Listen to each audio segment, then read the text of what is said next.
Now, after I finish this sandwich, I'm gonna fry some taters because not only am I a poor man, I'm a fat man, and this ain't gonna be enough to fill me up.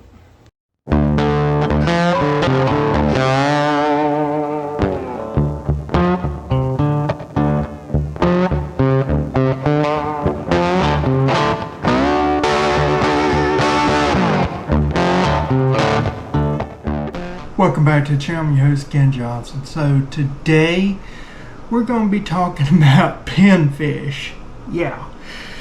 Alright, so what happened was my wife, she went on a cruise. She's back now, but she went on a cruise. My mom, she wanted to go fishing. My niece was with her. She wanted to go fishing.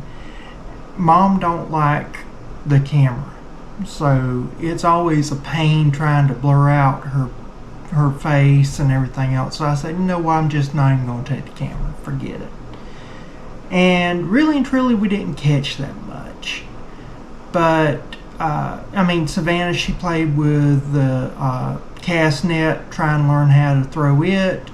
And she was doing Savannah stuff, having a good time. But all in all, wasn't that much. We caught some croakers, which I fried up yesterday with my wife,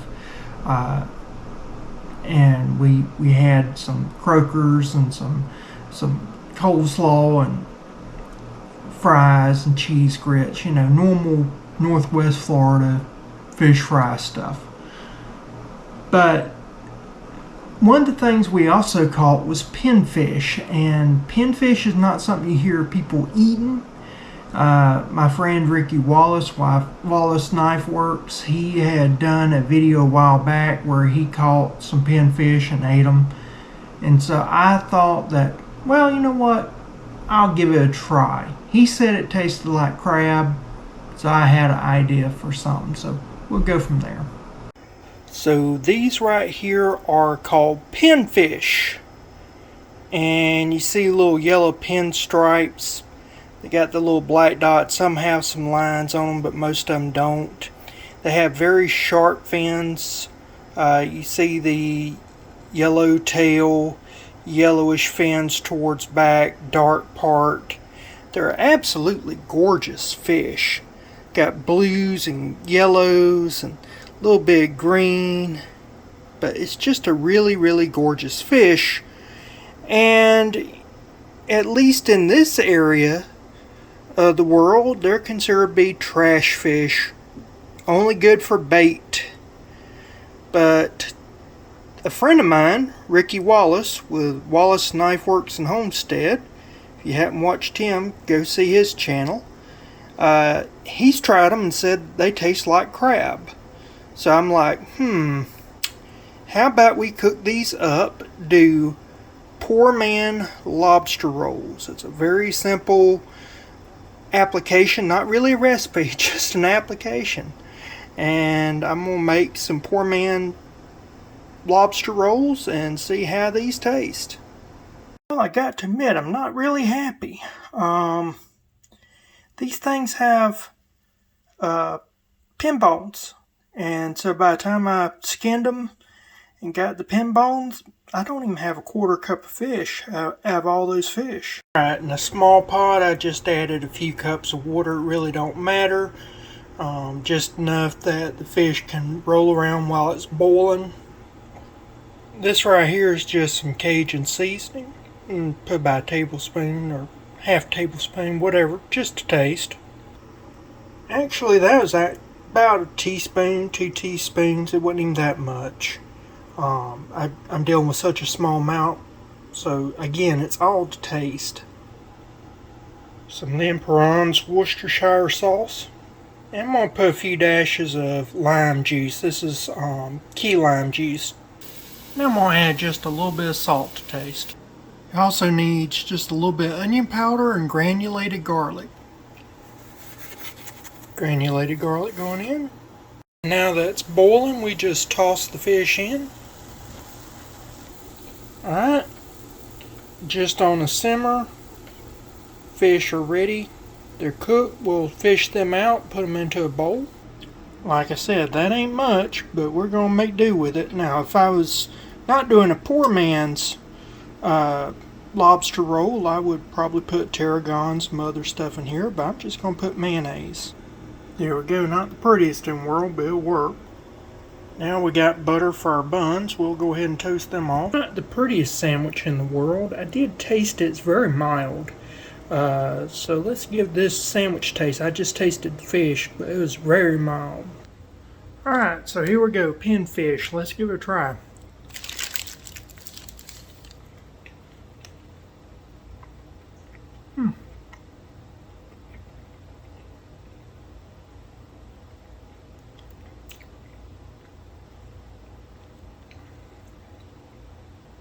The meat didn't really taste much like crab in this application. It really didn't take on a lot of the seasoning. I had that pretty well seasoned. It just wasn't taking on the seasoning. It also had a row of pin bones, which the yield on it for that many fish to only get one sandwich. I mean, is it a trash fish? No. No, not by tasting it. Is it a fish that I'm going to keep and do this again? No, not by the yield. It's just, you don't get like 20-pound pinfish. If you did, it'd be a different story. I might would do it. This right here, no. But this is how you get to tell. Maybe it's good, maybe it's not. Now, after I finish this sandwich, I'm going to fry some taters, because not only am I a poor man, I'm a fat man, and this ain't going to be enough to fill me up. Let's talk about that. Alright, so that was a weird video to do. I was not... I mean, I knew I was going to end up catching pinfish that day, so I knew I was going to be doing this video, but I was not anticipating it. Ricky said it tasted like crab to him, but when I did that preparation, it tasted just like a regular fish. However, it didn't want to take the seasonings. I don't know why it didn't want to take seasoning. When I've done this poor man's lobster, poor man's crab before, the fish always takes seasoning. It's always a good thing to eat. I like it with a little bit of butter. It's fine. With this application, it was okay. It wasn't like the greatest in the world, but it was okay. And the yield, my goodness, that yield was horrible on that thing. To clean skin, and then they had those pin bones, and had to get all those pin bones out. Now, again, if it'd been 20-pound fish, which there's no such thing as 20-pound pinfish, but if it was 20-pound pinfish, yeah, I would do it. But for those little things, I can see why they're considered to be trash fish. It's not that they're not good. It's just that they're the yield and the work and everything else involved, it's not worth keeping them. They're better left as bait. And sometimes you can have a very good tasting fish, but it's just not worth it. Maybe in a canned application. Maybe this is where canning would be a good thing to do. I'm sure they would taste fine. So if you want to can some up and do that, I think that would be really good. I don't necessarily can fish, but if you get into a bunch of them, I would give that a shot. I mean, they taste good. They taste fine. It's just that it was just too much work. Now, a lot of people have asked how they can help out the channel. There's always super thanks, and I haven't done anything lately with Patreon, but that's a thing, but no one's done anything, I haven't done anything, so I don't see Patreon going anywhere until I start actively working on it. But one of the things that you can do is that I am a brand ambassador for Field Bulk. So what is a brand ambassador? Basically, a brand ambassador is somebody that promotes a brand and gets a commission for their efforts every time you make a purchase. Now, who is Feobalt? Well, they're the makers of this shirt. A while back I did a review. If you haven't watched that, you need to watch that review. It opened up my eyes. I was blown away with Feobalt, and then they afterwards, well, actually, as I was posting the video, they asked me to be a brand ambassador. They've been so great to work with. I said yes. So I became a brand ambassador, and so that means that if you use promo code KenJo882, you'll get 20% off at checkout in the link down below, and then I'll get a small commission. So if you want the best, most comfortable shirt, socks, shorts, sweaters that you've ever owned, go to Feobalt at the link down below and use KenJo882 to get 20% off. Well, I hope you enjoyed that video. Yeah, crazy, I know. I don't normally do all this, but every once in a while you just need to experiment. You know, I'm getting close to 50. Ain't there yet, but I'm getting there. And Pinfish has always been told to me there's a junk fish. Might as well try it. So we done it. It's in the books. We now know. Now, YouTube, they see y'all viewers differently. So if you're subscribed right now, you're considered to be a high value viewer. If you're not subscribed, well, you're the lowest valued viewer on YouTube, according to YouTube. Not me, YouTube now.